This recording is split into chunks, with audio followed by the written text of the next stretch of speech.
तर अनेक जण म्हणतात पुरणपोळी मऊ लुसलुशीत पाहिजे, तोंडात टाकताच विरघळणारी. पण तसं नाही बरं का. पुरणपोळी तोंडात विरघळणारी नाही तर पुरणपोळी पाहिजे कडक आणि क्रिस्पी मस्तपैकी. चहा बरोबर खा, दुधाबरोबर खा, नाहीतर मग कोरडी खा. खायची मजा आली पाहिजे. आता या व्हिडिओमध्ये आपण पाहणार आहेत सिक्रेट पद्धतीने एकदम खुशबुदार मसालेदार पुरण कसं बनवायचं, म्हणजे पुरणासाठी लागणारा मसाला कसा बनवायचा ज्यामुळे पुरणपोळीची चव दुप्पट वाढणार आहे. त्यानंतर पुरण पातळ होऊ दे किंवा कसे होऊ दे, पातळ झालं तर काय करायचं, आणि त्याचबरोबर पोळी कडक कशी भाजायची. आणि अजून एक महत्त्वाची टिप्स, पुरण चाळणीमध्ये न चाळता मिक्सरमध्ये न वाटता डायरेक्ट कसं बारीक करायचं, याच्या 2-3 सिक्रेट टिप्स पाहणार आहोत. आणि शेवटी सांगणार आहे की पुरणपोळी क्रिस्पी कशी भाजायची. त्यामुळे व्हिडिओ पूर्णपणे पहा. मी तुम्हाला सांगतो, आजपर्यंत तुम्हाला ही रेसिपी कोणी सांगितली नाहीये. चला आपण पाहूया पुरणपोळी कशी बनवायची.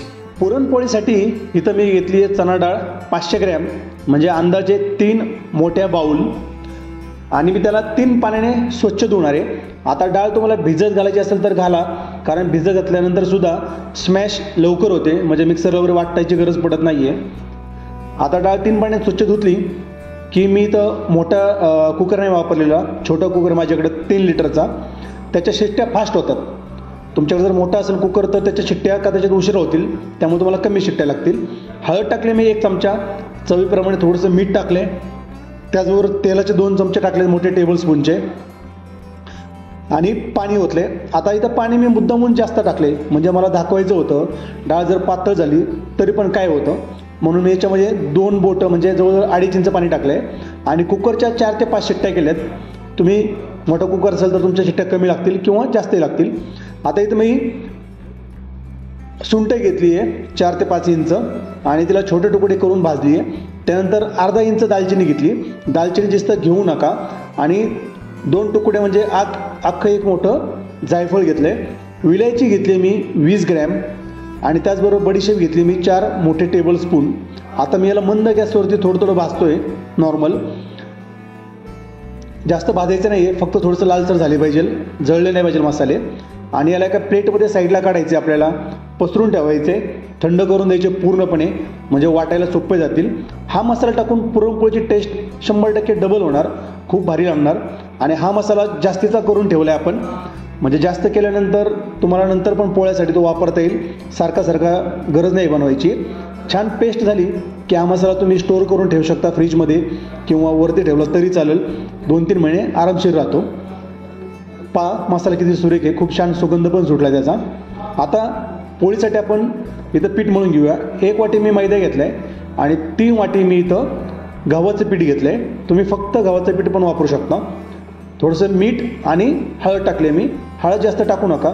आता पाणी टाकून थोडं आपल्याला सेमी थिक, म्हणजे जास्त पातळ, जास्त सैल ना जास्त घट्ट, असं आपल्याला आटा मळून घ्यायचा आहे. आटा मळून झाला की किचन ओटा क्लीन करा, किंवा एखादं मोठं प्लॅटफॉर्म बघा, त्याच्यावरती थोडंसं तेल टाकून तुम्ही हा चांगल्या प्रकारे हाताने स्मॅश मळून घ्या. आटा नाही मळला नंतर मळला 15 मिनिटांनी तरी चालेल. आणि त्याचबरोबर एक ओला कपडा किंवा कशाने तरी तो आटा एका वाटीमध्ये, बाउलमध्ये तो झाकून ठेवा, म्हणजे तो चांगला सेट होईल. पोळ्या आपल्या मस्तपैकी फुलतील पण आणि चांगल्या पण होतील. आता आपल्याला इथं कुकरचं डाळ शिजली का आपण चेक करूया. पाहू शकता तुम्ही डाळ पूर्णपणे शिजली आहे. आता कमी पाणी टाकलं असतं तर एवढं पण गाळ नसता झाला. आपण एका चाळणीमध्ये त्याचं एक्सेस पाणी जावं म्हणून डाळ एक 5 मिनटं तशी ठेवून देऊ. एक्सेस पाणी आपल्याला आमट्यासाठी वापरायचं आहे. आता बघा, मी म्हणलं होतं मिक्सरला वाटायची गरज नाही आहे, किंवा पुरणाच्या चाळणीनं चाळायची गरज नाही आहे. तर जास्तीचं पाणी टाकून जर भिजत ठेवली किंवा डाळ चांगली जास्त शिट्ट्या करून घेतल्या तर तुम्हाला अशी स्मॅशरच्या साईडनेच तुम्हाला पूर्ण स्मॅश होईल. मिक्सरला वगैरे वाटायची गरज पडणार नाही.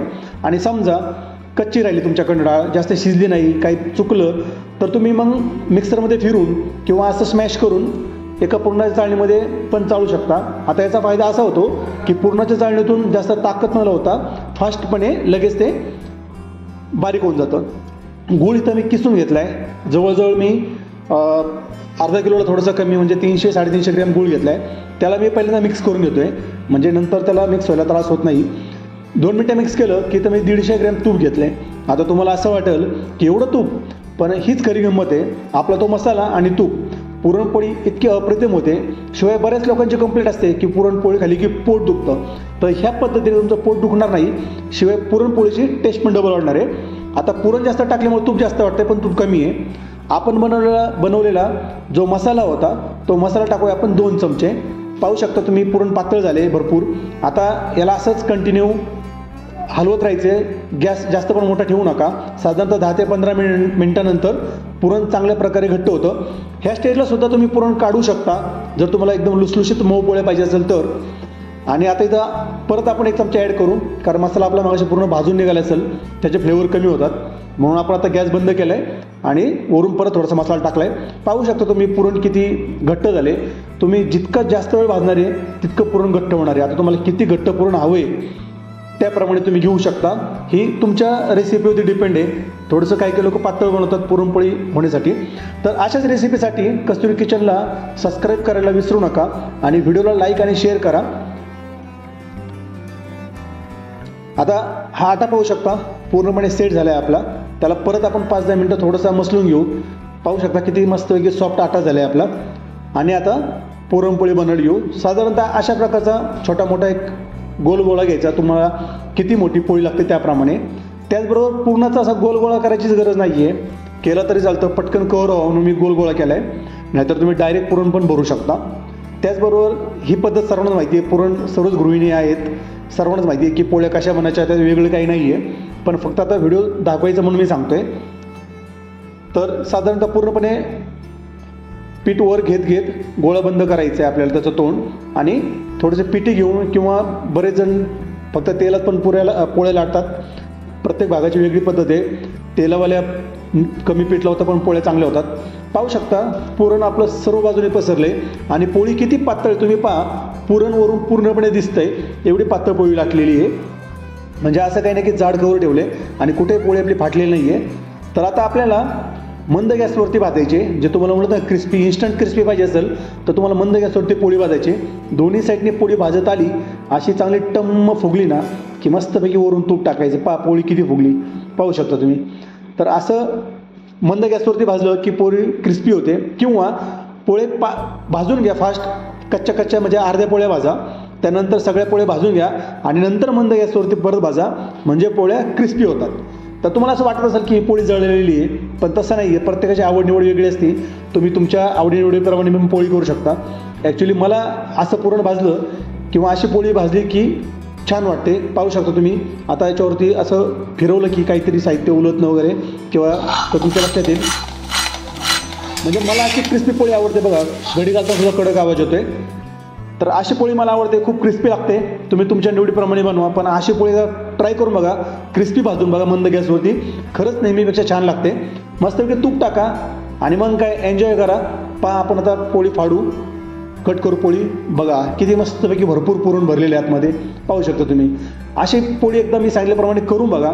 100% आजपर्यंत तुम्ही जे पुरणपोळी बनवलेत ना त्याच्यापेक्षा ही वेगळी आणि भारी पद्धत आहे. पुरणपोळी तुम्ही बऱ्याच ठिकाणी पिवळसर बघितलं असेल, कडक पिवळसर पाहिली असेल, अशी लुसलुशीत पोळी असते. त्यापेक्षा ना कडक आणि क्रिस्पी पोळी करून बघा. पोट दुखणार नाही. खाताना सगळे आवडीने खातात. तर अशाच रेसिपीसाठी ना कस्तुरी किचन चॅनलला सबस्क्राईब करायला विसरू नका. भेटूया पुढील रेसिपीमध्ये. तोपर्यंत पाहत राहा कस्तुरी किचन. धन्यवाद.